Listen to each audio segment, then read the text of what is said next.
Hi everybody, today we're going to be tying the copper john. In the vise I have a size 14 2XL hook from Moonlit fly fishing, and I have the bead already placed. So to get started we're going to get going with the lead right here. I'm going to do set about 5 to 8 wraps, kind of whatever you like. Kind of cut that and then shove that underneath behind the bead. This is going to help make the taper and help the bead not move everywhere. So we're going to get started right here with the body. Start right behind the lead right here. So we're going to wrap our thread back, and then we're going to get started putting on the Biot tails. So some of you might already have done stuff with Biot before, and some of you guys might put in the Biot one at a time, one on one side, one on the other, but I like to do it with 2 at a time. So I just get it so the Biots are not facing each other, so that they flare outward. Measure it to about the length of the shank or whatever size you want, and then put them on the sides, and I pinch it. And I switch hands. Do a pinch wrap. 1, 2, 3. And if you see, you already have the tails already split. So we're gonna get going right here, get that tied up, go up to the top of the body. We're gonna get that cut.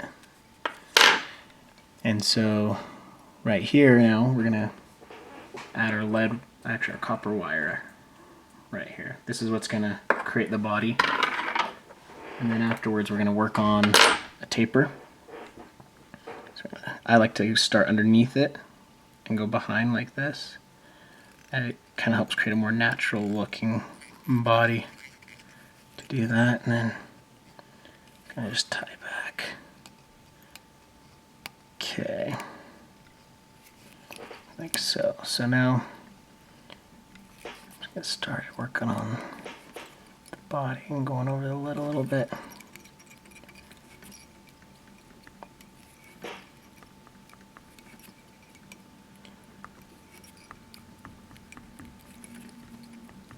This part kind of sometimes takes up some of the most work. When you're usually doing it on smaller flies, it's a lot easier to get a taper than on the bigger ones.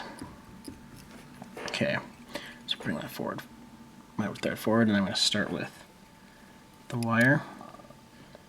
Make one wrap. Always getting it started is one of the hardest parts. Sometimes you have spaces, and what I do is if there's a space, I get my nail and push it over. But once you get it started exactly how you want it, it's easier to have it go like that. And it's actually easier to get it going, to go faster. Oh, there's a space. Push my nail. There you go.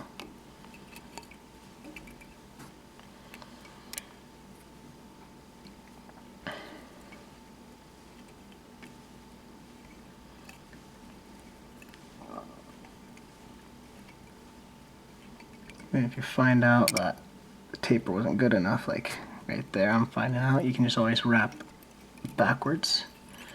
Get going with your thread. Get started back on the taper again. You know, you can get exactly what you're wanting for the fly.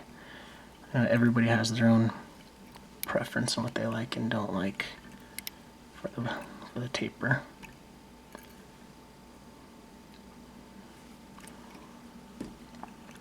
Okay, that's good. And then I just keep wrapping a little bit forward just to help tie it in and make it so it doesn't come undone like that. Now, some people try to cut the wires with their scissors. One thing I do is I actually get my thread and I tighten it like so, pulling down a little bit, not too hard. Grab the wire and I helicopter it. And it does a clean break right next to the thread. And then you can just kind of wrap back onto the body. So next, you know, I don't use thin skin on my pattern, neither do I use the UV resin that a lot of guys like. I just go pretty basic on it. I haven't noticed any difference on the fish and their point of view on it, so I really don't think it matters too much.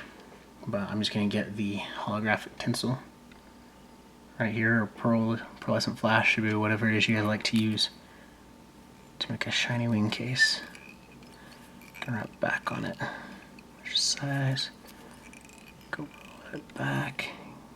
So what I'm doing right here is I'm just making sure it's gonna give the thorax the right size that I'm wanting.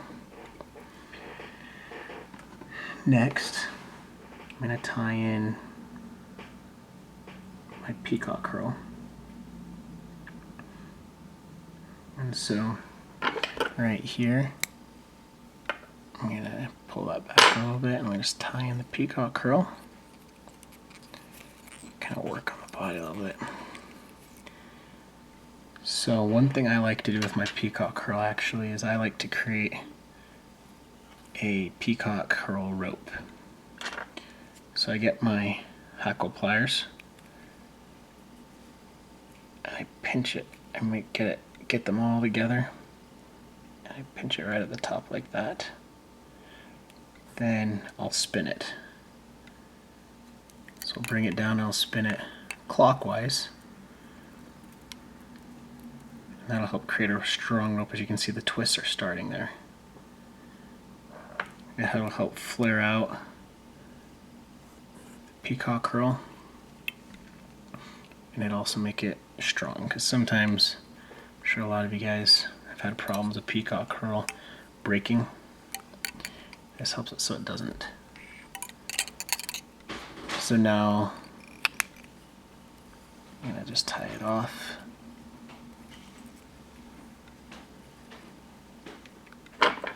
And cut it.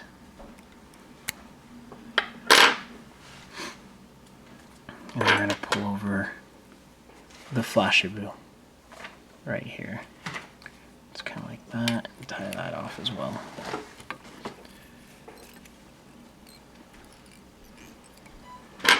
And then we just cut it, do a couple more wraps, catch that tag end, and then we're gonna get started with the legs.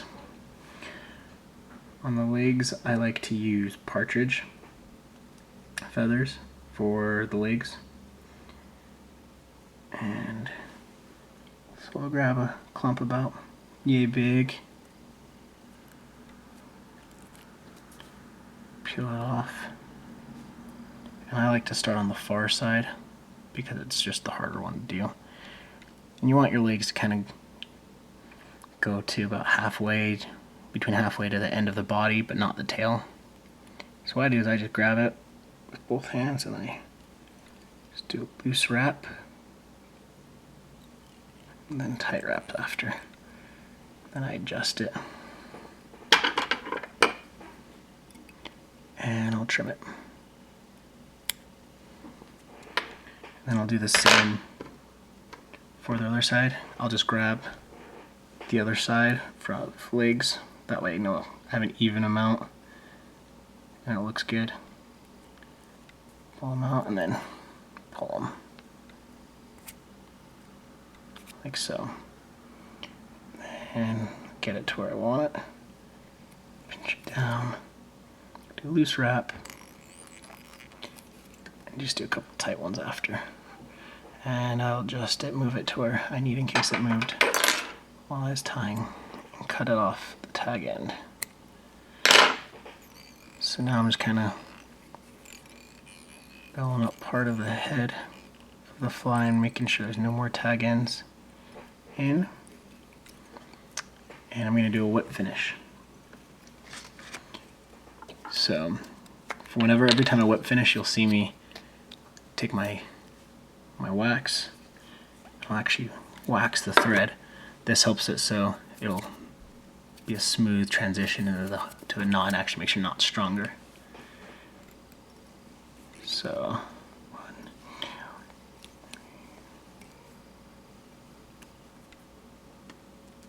3. Okay. that, I'll cut it. And then what I do is I'll just take my head cement and I'll put on there on the thread. And sometimes I'll just adjust the fly a little bit, go on the underside. And if you want to, I've sometimes put some head cement on the body here, you know, kind of like this, just to help give it a little bit more strength. That way it doesn't come undone or get ripped for any reason. But that, my friends, is how you tie the copper john. You know, this is a great pattern. It sinks right to the bottom. You know, if you're fishing a fast river and it's deeper than what you probably want it to be for it moving fast, this is a great fly to throw out, to have it sink straight to the bottom. It can be used as a caddisfly imitation, could be used as a stonefly imitation. Try different colors. Yeah, copper's just the original and one of the favorites, but red works, chartreuse works, black works very well. And thanks for watching. If you guys have any questions or anything, just message me, let me know. Please subscribe to my channel and ask away. I mean, I'll do any videos according to what you guys want me to do. So I'll see you guys later.